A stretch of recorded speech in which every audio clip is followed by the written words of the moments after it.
وہاں ہم کیا کریں گے؟ وہاں بولیں گے نہیں بھائی آپ کے سمجھنے کی چیز نہیں ہے. ارے بھائی جب احادیث شریف موجود ہیں وہ سب عربی میں تھی, اس کا ترجمہ پیش کیا جاتا ہے, وہ وہی باتیں ہیں جو اللہ کے نبی نے قرآن کو سامنے پڑھنے کے بعد بولی. اب آپ بولتے ہو وہ تو سمجھ میں نہیں آئے گا قرآن کریم, لیکن یہ اس کے متعلق کوئی نہیں, تو آپ دیکھو آپ کا دوہرا معیار ہو گیا. آپ انصاف نہیں کر رہے, آپ ناانصافی کر رہے ہو اس بات کے اندر, اور ناانصافی بھی کس کے ساتھ کر رہے ہو؟ اللہ کی کتاب کے ساتھ. آپ کی یہ باتیں لوگوں کو اللہ کی کتاب کی طرف جانے سے روک رہی ہیں. آپ خود مجرم بن رہے ہو. آپ اگر غور کرو آپ مجرم بن رہے ہو. آپ کیوں مجرم بن رہے ہو؟ آپ لوگوں کو اللہ کی کتاب سے روک رہے ہو. تو آپ اپنے ان باتوں پر, ان عقیدوں پر غور کریں بھائی. آپ کو میں بتاؤں بڑی گہری بات ہے, لیکن آپ لوگوں کے لیے ہے ضروری. سورہ فرقان ہے جس کا نمبر 25 ہے, اس کے اندر اس کی آیت نمبر 30 ہے. اس کے اندر پتہ ہے اللہ تعالیٰ کیا فرما رہے ہیں؟ اللہ تعالیٰ فرما رہے ہیں کہ وقال الرسول یا ربی ان قوم اتخذوا هذا القرآن مہجورا, کہ رسول قرآن کس پر نازل ہوا تھا بھائی؟ ہمارے آخری نبی صلی اللہ علیہ وسلم پر نازل ہوا تھا کہ رسول شکایت کریں گے اللہ کے سامنے. کس کی؟ ہماری, کہ میری قوم نے قرآن چھوڑ رکھا تھا. ارے یہ کیا بات بول دی بھائی؟ یہ میری بات نہیں ہے, یہ قرآن کریم کی آیت نمبر 30 سورہ فرقان. میں حوالہ اس لیے گھر جا کے دیکھ لیجیے گا. تو یہاں تو ہماری بات ہی الٹی ہو گئی. ہم نے کیا امیدیں لگائی ہوئی ہے بھائی؟ اللہ کے نبی ہم نے کیا امیدیں لگائی ہوئی ہے؟ ہمیں کیا بتائیں گے؟ اقبال بھائی کہہ رہے ہیں وہ سفارش کریں گے. جی بھائی لے کے جائیں گے پوری قوم کو, اور وہاں جو قرآن کی آیت ہے وہ تو جھوٹی ہو نہیں سکتی, ہمارا ایمان ہے. وہاں پہ شکایت ہو رہی ہے کہ اللہ کے نبی کہہ رہے میری قوم نے قرآن چھوڑ رکھا تھا. اب یہ سوچیں کہ اللہ کے نبی بولے قرآن چھوڑ رکھا ہے. قرآن کا چھوڑ رکھا ہے؟ رمضان ہے, ہر مسجد میں تراویح ہو رہی ہے, اور ایک جگہ پہ نہیں ہو رہی, مین مسلح پہ ہو رہی ہے, جگہ جگہ دوسری جگہوں پر ہو رہی ہے. کہیں 10 روزہ ہو رہی ہے, کہیں 6 روزہ ہو رہی ہے, کہیں 15 روزہ ہو رہی ہے, کہیں 20 روزہ ہو رہی ہے, کہیں 30 کہیں 27 روزہ ہو رہی ہے. قرآن پڑھا جا رہا ہے نا پوری دنیا میں, جہاں جہاں مسلمان ہیں وہاں تراویح ہو رہی ہے, قرآن پڑھا جا رہا ہے.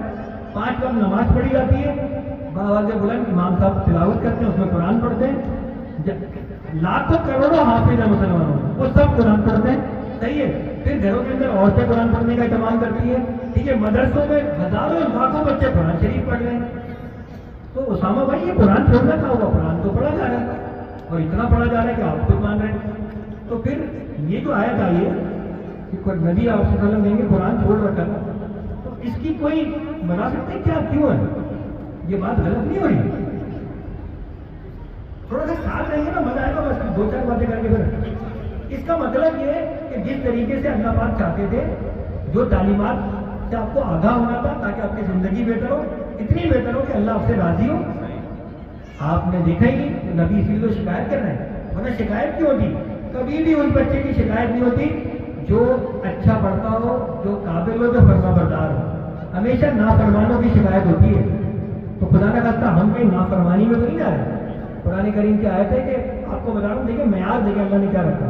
ہم نے جو رسول بھیجا ہے, جو نبی بھیجا ہے, اس لیے بھیجا ہے کہ اللہ کے فرمان کے مطابق اس کا حکم مانا جائے. سورہ نساء آیت نمبر 64 کی اہمیت باور کرائیں کہ بھائی قرآن حق ہے, سچ ہے, اور اس کو جو پڑھنے کا طریقہ وہ یہ ہے کہ آپ اس کو کچھ زبان میں پڑھیں گے جو ہمیں سمجھ میں آتا ہے. اس کی ایک اور دلیل ہے, وہ یہ ہے کہ قرآن کریم عربی زبان میں نازل ہوا. قرآن کریم عربی زبان میں نازل ہوا. عربی میں کیوں ہوا؟ فارسی تھی اس سے پہلے, اور بھی زبانیں تھی, عبرانی تھی, اس میں ڈالا. عربی میں ہی کیوں ہوا؟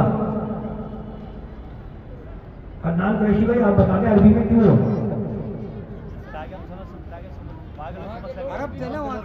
وہاں کے لوگ عرب میں نازل ہوا, جن پر نازل ہوا وہ عربی تھے, عرب کے لوگوں کے ہی نازل ہوا, تو عربی زبان اللہ نے منتخب کری. صحیح ہے, پہلی آسان سی بات تو یہ ہو گئی. قرآن نے اس کا جواب کس طرح دیا کہ اگر ہم یہ قرآن کسی غیر زبان عرب میں, غیر زبان عرب سے مراد یہ کہ نازل عرب پر کر رہے ہیں, زبان عربی نہیں ہے, غیر زبان عرب پہ نازل کرتے, تو یہ لوگ پتہ کیا شکایت کرتے کہ اس کی آیتیں ہماری زبان میں کیوں نہیں کھول کر بیان کی گئی. کیا خوب, قرآن تو اجمی یعنی عرب سے باہر کی زبان کا, اور مخاطب عربی, ہمیں تو بات ہی سمجھ نہیں آئے گی. تو پتہ یہ لگا کہ بھائی عمل کرنے کے لیے بات کو سمجھنا ضروری ہے. اگر قرآن پر عمل کرنا ہے تو پہلے اللہ کی بات کو سمجھنا ہوگا. اللہ کی بات کو سمجھنے کے لیے بھائی آپ کو قرآن کریم کو کھولنا ہوگا. خدا آج ہی گھر جا کے نا کوشش کریں رات کو سکون سے بیٹھیں, کیونکہ شب قدر کی رات چلنی ہے. اور 27 شب کو ہمارے علماء کرام کا اتفاق یہ ہے کہ یہ رات کہتے ہیں کہ شب قدر کے حوالے سے تو یہ بہترین موقع ہے. اور اس کی اہمیت اسی وجہ سے کہ اس میں قرآن نازل ہوا. تو قرآن کا بغور مطالعہ کریں, نوافل ادا کریں اور قرآن پہ غوطے لگائیں, غور و فکر کریں گے تو آپ کو اللہ تعالیٰ ہدایت دے گا. کسی کی بات میں بھی نہیں ہے. آپ ایک دفعہ اللہ کی کتاب خود سے پڑھ کے تو دیکھیں. پھر قرآن نے بولا جیسے کہ آپ پڑھنا شروع ہوں گے تو جو لوگ تم سے پہلے سے پڑھ رہے ہیں اگر کوئی بات سمجھ میں نہیں آ رہی, کہیں نقطہ اٹک رہا ہے تو ان سے ڈسکس کرو, ان سے پوچھو کہ یار یہ کیا بات ہے, یہ کیا بات ہے, تو چیزیں کلیئر ہو جائیں گی. بات یہ کہ آپ کو کوشش کرنی پڑے گی. جو اللہ تعالیٰ کہتا ہے کہ جو کوشش کرے گا, جس کے دل میں تڑپ ہوگی, رمق ہوگی, اس کو اللہ کرے میں ہدایت دوں گا.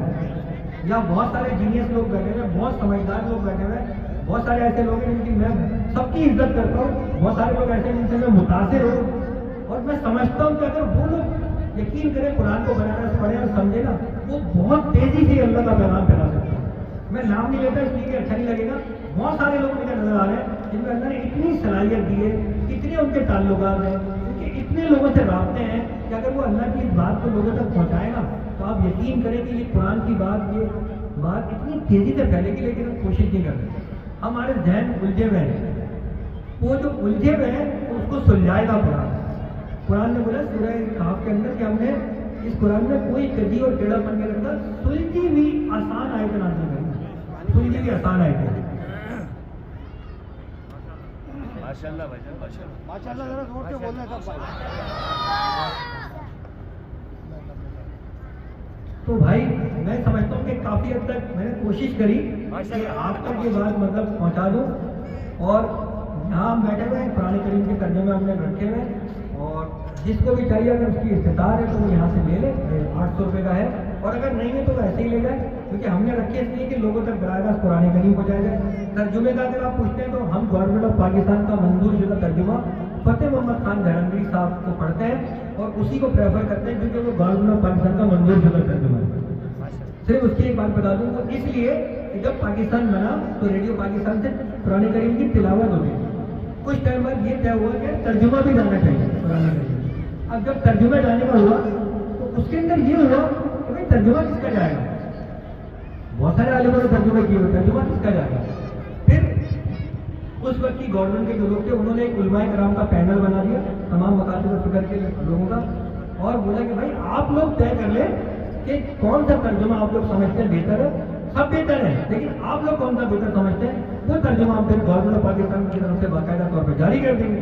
تو ان سب کا طے یہ ہوا کہ بھائی فتح محمد خان دھرمگری صاحب کا ترجمہ جو آسان ہے, بہت سلیس ہے, بہت بہتر اردو میں ہے, اس کو جو ہے باقاعدہ طور پر ریاست کی سطح پر جانا چاہیے. تو ہم وہی والا ترجمہ آپ کے سامنے پیش کرتے ہیں اور وہی والا لوگوں کو دیتے ہیں, اور کوشش کرتے ہیں کہ بھائی جو بات پہ سب زیادہ لوگوں کا اتفاق ہو, زیادہ متفق ہو, خاص کر اس قرآن کریم کے ترجمے اس کو ہی آگے بڑھائے گا. ورنہ ترجمے سب صحیح ہیں, صرف اردو کا مسئلہ ہے. چھوٹی موٹی اردو ایسی پہلے زمانے کی اردو کی آج کی کچھ ہے, اس کے اندر یہ کہ وہ بہتر آسان ہے, اور آپ کو اس کے علاوہ بھی کسی کا آسان لگتا ہے وہ پڑھ لیں, پابند نہیں آپ کیسے پڑھیں, لیکن صرف بتانے کے لیے بتا رہا ہوں کہ وہ یہ ہے. دو باتیں کر کے پھر بات کو مکمل کرتے ہیں کہ جب آپ قرآن کریم پڑھیں گے نا تو اللہ تعالیٰ نے 2-3 آپ سے عہد دیے. جو پہلا عہد ہے نا وہ یہ ہے جو میں نے پہلے بھی ذکر کیا تھا کہ قرآن کی جو عظمت ہے وہ یہ عظمت ہے کہ قرآن میں کسی قسم کا کوئی شک نہیں. لاڑے وفی لوگ بولتے ہیں نا, ہدل الناس ہے ان کے لیے جو متقی ہو, متقی نہیں. متقی سے مراد ہے جو لوگ اللہ کے احکامات کی خلاف ورزی سے بچ جاتے ہیں. ہم بولتے ہیں نا بڑا متقی پرہیزگار ہے, تو متقی پرہیزگار کا مطلب ہوتا ہے وہ جو اللہ کے احکامات جو ہے اس کی خلاف ورزی سے بچتا ہے, وہ تقوی والا کہلاتا ہے, وہ متقی کہلاتا ہے. تو اللہ تعالیٰ نے بولا کہ لارے وفی یہ کتاب ہے, اس میں کوئی شک نہیں ہے. اب ہمیں شک نہیں کرنا, اور ہمیں ہمارے دماغوں میں شک ڈالا جاتا ہے. تو شک کیوں ڈالا تھا, اس لیے کہ ہم نے کتاب نہیں پڑھی. پھر ایک جگہ اللہ تعالیٰ نے آگے چل کے بولا کہ یہ وہ کتاب ہے جس میں کوئی اختلاف نہیں ہے, کوئی اختلاف نہیں. اختلاف میری سوچوں میں, میرے ذہن میں ہو سکتا ہے, لیکن قرآن میں کوئی اختلاف نہیں ہے. تو اس کا مطلب ہوا کہ اگر کہیں اختلاف ہو رہا ہے اس کے اندر اگر کوئی اتفاق کروا سکتا ہے, کوئی واپس جڑوا سکتا ہے, تو وہ قرآن کریم کی تعلیمات ہے. یہ وہ واحد کتاب ہے جس پہ ہم سب کا ایمان ہے, ہم سب کا اس میں اتفاق ہے, ہم سب اس کی مانتے ہیں, تو اس سے بہتر چیز کوئی ہو نہیں سکتی. پھر آگے چلتے قرآن نے کہا یہ ایسی کتاب ہے اس میں جھوٹ کا دخل نہ آگے ہو سکتا ہے نہ پیچھے سے, بہت ہی خوبیوں والے اللہ کی اتاری ہوئی, یہ بھی اللہ تعالیٰ نے قرآن میں بول دیا. تو یہ قرآن کریم کی عظمت ہے کہ ایسی لاتعداد آیتیں ہیں, پتہ کب چلے گا جب آپ پڑھیں گے. پھر اللہ تعالیٰ نے بولا, ایک حدیث ہے بڑی پیاری, اللہ تعالیٰ نے بولا کہ جہاں پر 3-4 شخصوں کا مجمع جمع ہو اور وہ محفل, وہ لوگ اللہ کا ذکر کیے بغیر وہ محفل ختم کر دیں, تو سمجھ لیں کہ وہ لوگ ایسے ہیں جیسے مردار, وہ لوگ ایسے ہیں جیسے مردار. تو ہم تو ایسی چیزوں سے بہت دفعہ گزرتے ہیں, تو کیوں آج ہمیں یہ بات پتہ لگ گئی, پہلے نہیں پتہ تھی کہ بھائی جب بھی بیٹھے دوست یاروں میں تو اس کے اندر کوئی حق اور سچ کی بات کرے, کوئی اللہ کی ایسی بات کرے, کوئی اصلاح کی ایسی بات کرے جس سے ہمارا اندر جو کمزوری ہے اخلاقی طور پہ کردار ہوا ہے وہ صحیح ہو. یہ جو رمضان اللہ پاک آپ کو دیتا ہے نا, یہ اس لیے دیتا ہے کہ جو بھی آپ کے اندر اخلاقی طور پہ کمزوریاں ہیں, آپ کے معاملات میں کمزوری ہے, آپ کی نمازوں میں کمزوری ہے, آپ کی دیگر مطلب امداد کے حوالے سے, خدمت خلق کے حوالے سے آپ دھیان نہیں کرتے, اس مہینے کے اندر آپ وہ ساری چیزیں اپنی درست کریں, اپنی کمزوریاں دور کریں اور اپنی اصلاح کریں. نہ کہ یہ کہ آپ جو ہے اپنا ٹائم ادھر ادھر بیٹھ کے گزاریں. اللہ تعالیٰ نے یہ بولا کہ ہر وقت قرآن نہیں, لیکن بات یہ کہ اپنے ٹائم کو کیچ کریں. زندگی بہت مختصر ہے. ہمارے ایک چھوٹا بھائی تھا ہمارا شانی, سب جانتے ہیں ساجد بھائی کا چھوٹا بھائی ہمارا بھی بھائی تھا. پچھلے سال وہ اس پروگرام میں یہاں بیٹھا ہوا تھا اکیڈمی کے پاس, اور وہ ریگولر مطلب اس طرح تھا کہ وہ ہمارے ساتھ جاتا تھا ہوٹلوں پہ پیغام دینے, جو لوگ چائے پی رہے ان سے ملاقاتیں کرتے تھے, وہ سب کو جو نا بلا بلا کے لا رہا ہوتا تھا, جمع کرتا تھا, وہ جمع کرتا تھا, اور پھر ایک ساتھی براہ راست ہوٹل کے اوپر کھڑے ہو کے یہ اللہ کا پیغام, یہ قرآن کی دعوت دیتا تھا. آج وہ ہمیں نہیں ہے, آج وہ ہمیں نہیں ہے, وہ دنیا سے چلا گیا. اللہ تعالیٰ اس کی مغفرت فرمائے. بہت ہی اچھا مطلب تھا, اور آخری ٹائم ماشاء اللہ اس نے بہت اچھا گزارا. میں یہ بتا رہا ہوں کہ اب اگلی دفعہ نہیں پتا کون ہوگا. اس رمضان کو یوں سمجھے آخری رمضان ہے, عبادت کس طرح کریں گے مجھے نہیں پتا میری موت کب آئی, اور یہ بات بھی حقیقت ہے. تو بھائی آپ جو ہے نا اس چیز کو مطلب اہمیت دیں, آپ اس میں لاپرواہی مت دکھائیں میرے بھائی. پچھلے سال کے بھی بہت سارے لوگ بیٹھے ہوئے, مجھے نہیں پتا کہ اس سال انہوں نے قرآن ترجمے سے پڑھ لیا نہیں پڑھا. اگر نہیں پڑھا تو آپ غفلت میں ہیں, آپ کوتاہی میں ہیں. آپ یقین کریں آپ نے نہیں پڑھا, آپ اس سے محروم رہ گئے. آخرت کے دن جو حساب کتاب ہے نا, اسی چیز سے آپ کو یقین کرو کیٹری والوں کی یہ بات یاد آئے گی, یار وہ یہ لوگ بھولتے تھے اس طرح پڑھنے میں, لیکن ہم نے نہیں پڑھی. ایک صاحب تھے حسن البنا, کتاب تھی مجاہد کے اندر, اس کے اندر انہوں نے لکھا کہ وہ ان کی ایکٹیویٹی تھی, وہ جگہ جگہ نا ہوٹل قہوہ خانے میں جاتے تھے, لوگوں سے ملاقاتیں کرتے تھے, سلام دعا کرنے کے بعد پوچھتے تھے ہوٹلوں میں لوگوں سے بیٹھے ہوئے, بھائی آپ کیا کر رہے ہو؟ کیا کرتے ہیں آپ کو نظر نہیں یار, میں پوچھ رہا ہوں آپ کیا کر رہے ہو؟ تو وہ کہتے تھے ہم ٹائم پاس کر رہے ہیں. کہتے ٹائم پاس کر رہے ہیں, جس کا نام زندگی ہے اسی کو پاس کر رہے ہو. ارے بھائی مختصر کی زندگی یہ پاس کرنے کی تھوڑی نہیں, یہ تو ان آزمائشوں کے لیے جس کی وہاں پر اللہ تعالیٰ آپ سے پوچھگچھ کرے گا. اگر آپ نے یہ کام نہیں کیے تو آپ تو محروم رہ گئے. تو بھائی میں اپنی بات کو مکمل کر رہا ہوں کہ بھائی اس امید کے ساتھ کہ آپ لوگ یہ بات سمجھ جاؤں گے. بہت ساری آیتیں میرے ذہن میں آ رہی ہے, لیکن کتنا بولوں گا. سورہ قمر کی ایک جگہ آئے تھے, ایک ہی صورت میں 4 دفعہ ایک آیت آئی ہے, تو بار بار ہم لوگوں کو بتاتے ہیں. آیت نمبر 17, 22, 32 اور 40. سورہ قمر جس کا نمبر 54 ہے, 54 4 دفعہ ایک آیت آئی ہے. کیا یہ اور ہم نے قرآن کو سمجھنے کے لیے آسان کر دیا. تو کوئی ہے کہ سوچے سمجھے, کتنی دفعہ آئی ہے؟ 4 دفعہ. ایک دفعہ آئی ایک قوم کا ذکر, پھر آئی ایک قوم کا ذکر, اس قوم نے اللہ کی بات نہیں مانی, اس کو تباہ کر دیا. پھر ایک قوم کا ذکر, اس قوم نے نہیں مانی بات, اللہ نے اس کو بھی تباہ کر دیا.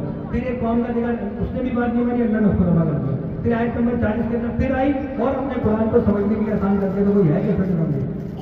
پھر کیا ہوا, پھر قوم تباہ ہو گئی, اس نے اللہ کی بات نہیں مانی, وہ قومیں تو تباہ ہو گئی. میری بات سمجھ گئے؟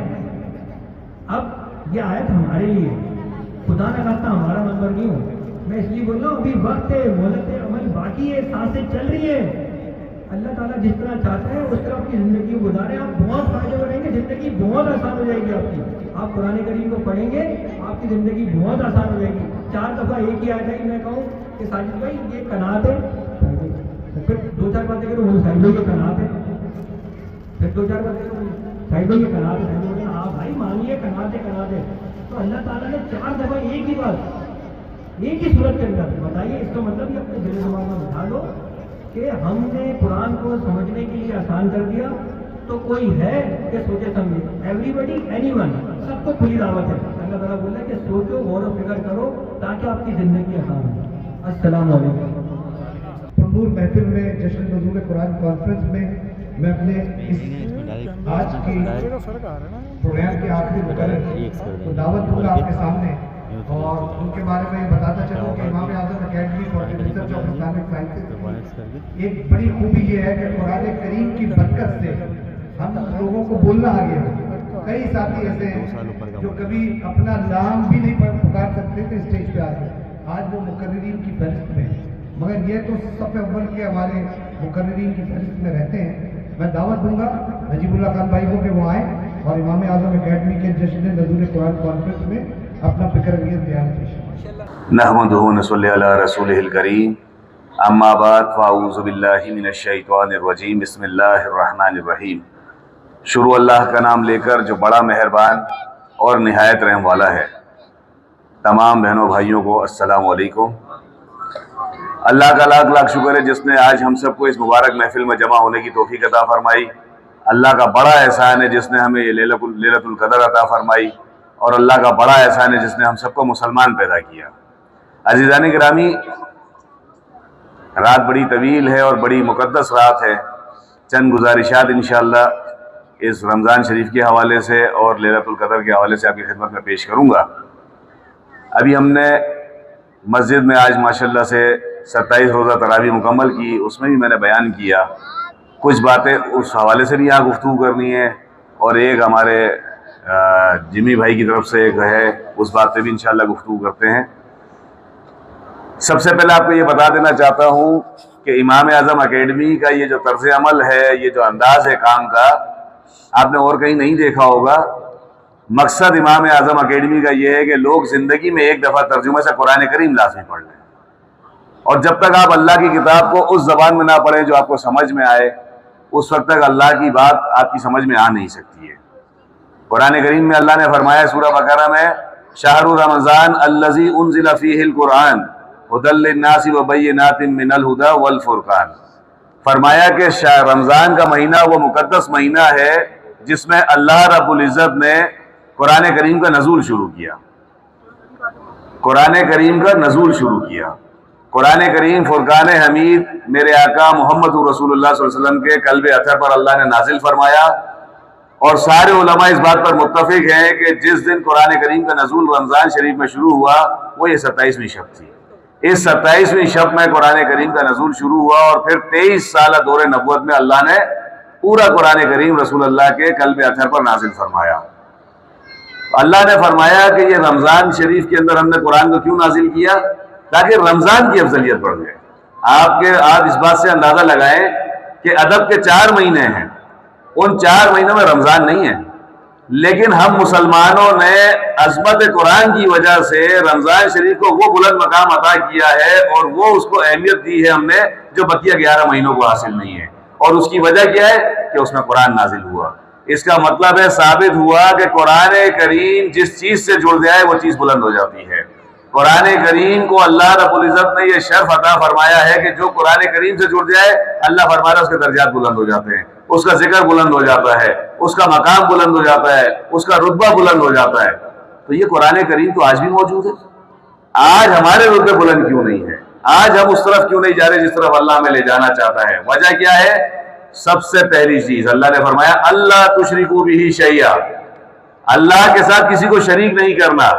اگر تمہارے اعمال میں شرک کی آمیزش ہے، تمہارے اعمال میں شرک کا شیبہ ہے، تمہارے اعمال میں کہیں شرک کا شک موجود ہے، تو پھر قرآن کریم تمہارے دلوں پر اثر انداز نہیں ہو سکتا. اس لیے کہ اللہ نے قرآن میں فرمایا کہ قرآن میں اللہ نے لکھا کہ شرک کی 3 قسمیں ہیں. سب سے پہلی شرک فی الذات، اللہ کی ذات میں کسی کو شریک نہ کرو. اللہ کی ذات میں اگر آپ نے شریک کر دیا آپ کے سارے اعمال برباد. جتنا ذکر کر لیں، قرآن پڑھ لیں، روزے رکھ لیں، نمازیں پڑھ لیں، حج کر لیں، زکوٰۃ دے دیں، جو کرنا ہے کر لیں، اگر شرک کر لیا، اللہ کی ذات میں کسی کو شریک کر دیا، سب برباد. اللہ کہہ رہا سب اوپر دے ماروں گا. تو شرک فی الذات سے ممانعت ہے. اب اگر آپ غور کریں تو اللہ کا بڑا شکر ہے کہ ہم تو مسلمان معاشرے میں ہیں، اس شرک فی الذات میں ہماری قوم مبتلا نہیں ہے. لیکن دنیا میں جو بھی شرک کر رہا ہے اسے سوچنا چاہیے کہ اللہ کے ساتھ جب وہ مقابلے پر آ جائے